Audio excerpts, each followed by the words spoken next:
என் தெய்வம் எங்களை விட்டு எல்லாம் போயிடுச்சு சார். இனிமேல் நாங்க யார சார் பார்க்க போறோம்? இந்த கடவுளுக்கு கருணையே இல்லையா? நல்ல மனுஷனை எப்படி கூட்டிட்டு போயிடுச்சு சார். சார்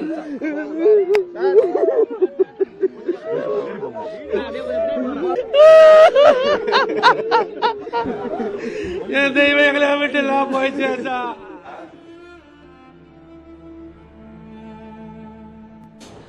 செய்தியாளர் ஆனந்தன் இணைப்பில் இருக்கிறார். ஆனந்தன், விவரம் என்ன? Ready ready ready ready. தலைவர் விஜயகாந்த் மருத்துவமனையில் சிகிச்சை பெற்று காலமாயிருக்கக்கூடிய நிலையில தற்போது அவருடைய உடலை மருத்துவமனையில் இருந்து சாலிகிராமத்தில் இருக்கக்கூடிய ஒரு வீட்டுக்கு தற்போது கொண்டு வந்திருக்கிறார்கள். இந்த செய்தியை கேட்டவுடனே தேமுதிகவுடைய தொண்டர்கள், நிர்வாகிகள் என அனைவரும் தற்போது அவர் வீட்டுக்கு வருகை தந்திருக்கிறார்கள். பல்வேறு தமிழகத்தில் இருக்கக்கூடிய பல்வேறு மாவட்டங்களில் இருக்கக்கூடிய மாவட்டத்தினுடைய நிர்வாகிகள், மாவட்ட செயலாளர்கள் மற்றும் கட்சியுடைய தொண்டர்கள் தற்போது வருகை தந்திருக்கிறார்கள். தேமுதிகவுடைய தலைவர் விஜயகாந்த் இறப்புக்கு பிறகு அவருடைய வீட்டுக்கு முன்பாக இருக்கக்கூடிய கொடிக்கம்பம் அரை கம்பத்தில் பறக்கப்பட்டு விடப்படுகிறது. அந்த காட்சியைத்தான் நீங்கள் பார்த்து கொண்டிருக்கிறீர்கள். 2 முறை சட்டமன்ற உறுப்பினராக, அதே போல எதிர்க்கட்சியுடைய தலைவராக, சினிமாவில் சாதனை படைத்தவராக, மக்கள் மத்தியில் நல்ல செல்வாக்கை பெற்ற நபராக இருந்தவர் தேமுதிகவுடைய தலைவர் விஜயகாந்த் அவர்கள்.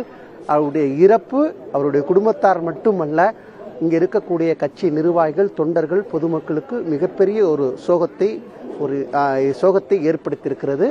தொடர்ந்து அவருக்கு மருத்துவமனையில் சிகிச்சை அளிக்கப்பட்டு வந்தாலும் நேற்று திடீரென்று அவருக்கு கொரோனா தொற்று ஏற்பட்டு அதன் பிறகு அதிகாலை உயிரிழந்ததாக தகவல் வந்தது. அதிகாரப்பூர்வமான அறிவிப்பு இப்போது வந்தாலும் இதற்காக அதிகாலை அவருக்கு உடல்நல குறைவு மிகவும் மோசமாக இருந்ததாக தகவல் வந்தது.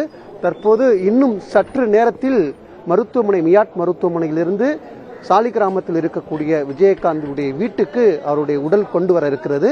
இங்கிருந்து சிறிது நேரம் பொதுமக்கள் அஞ்சலிக்காக வைக்கப்பட்ட பிறகு தேமுதிக கட்சி அலுவலகத்திற்கு எடுத்து சென்று பொதுமக்கள் பார்வைக்காக வைப்பதற்கான ஏற்பாடுகளும் செய்யப்பட்டு வருவதாக நமக்கு தகவல் கிடைத்திருக்கிறது. அதன் பிறகு அடுத்த கட்ட நகர்வு இருக்கும். தற்போது இந்த தகவலை அறிந்த பிறகுவே சாலிகிராமம் முழுவதும் அவர் வீடு இருக்கக்கூடிய பிரதான சாலை 2 காவலர்கள் குவிக்கப்பட்டு வரக்கூடிய தொண்டர்களை கட்டுப்படுத்தக்கூடிய பணிகளை தொடர்ந்து செய்து வரக்கூடிய பணிகளில் தொடர்ந்து காவலர்கள் ஈடுபட்டு வர்றாங்க.